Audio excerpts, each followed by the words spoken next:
അറിഞ്ഞോ, ലോകത്തെ ഏറ്റവും ഭാരം കൂടിയ യുവതിയും ഋതിക് റോഷനും. ഒരു രോഗത്തിന്റെ അവസ്ഥയാണ് 500 കിലോ ഭാരവുമായി ഒരു സുന്ദരി ഈജിപ്തിൽ നിന്ന് ഇന്ത്യയിലെത്തിയത്. തന്റെ ശരീരഭാരം കുറച്ച് ഒന്ന് എല്ലാവരെയും പോലെ എഴുന്നേറ്റ് നടക്കാനാണ്. ഇമാൻ എന്നാണ് ഈ സുന്ദരിയുടെ പേര്. പ്രത്യേകം ചാർട്ട് ചെയ്ത വിമാനത്തിലാണ് ഇവരെ മുംബൈയിലെ ആശുപത്രിയിലെത്തിച്ച് ആശുപത്രിയിൽ പ്രത്യേകം സജ്ജീകരിച്ച മുറിയിലാണ് ഇമാന്റെ ചികിത്സ. ഈ മുറിയിലെത്തിക്കാൻ ആശുപത്രി കെട്ടിടത്തിന്റെ ഒരു ഭാഗം പൊളിച്ച് ക്രെയിൻ ഉപയോഗിച്ചാണ് ഉയർത്തി റൂമിലെത്തിച്ചത്. ഭാരം കുറഞ്ഞാൽ എന്തു ചെയ്യാനാണ് ആഗ്രഹമെന്ന് ചോദിച്ചപ്പോഴാണ് ഇമാൻ പറഞ്ഞത്, എനിക്ക് ഋതിക് റോഷനൊപ്പം നൃത്തം ചെയ്യണമെന്ന്. എല്ലാവരും സത്യത്തിൽ അത്ഭുതപ്പെട്ടു പോയ നിമിഷം. ഇതറിഞ്ഞ ഇന്ത്യൻ യുവനടൻ ഋതിക് റോഷൻ ഈജിപ്ത് സ്വദേശിനി ഇമാനോട് പറഞ്ഞത്, തീർച്ചയായും ഞാൻ താങ്കളോടൊപ്പം നൃത്തം ചെയ്യും. അതിനാണ് ഞാനും ഇപ്പോൾ കാത്തിരിക്കുന്നതെന്നാണ്.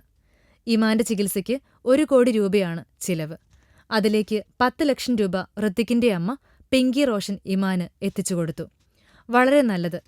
എല്ലാ ആതിഥ്യ മര്യാദയോടും കൂടി നമുക്ക് ഇമാനെ ചികിത്സിച്ച് സുഖപ്പെടുത്തി സുന്ദരിയാക്കി മടക്കി അയക്കാം. ഫിലിം കോട്ട്. കൂടുതൽ സിനിമാ വിശേഷങ്ങൾക്കായി ഈ ചാനൽ സബ്സ്ക്രൈബ് ചെയ്യൂ. Film coat.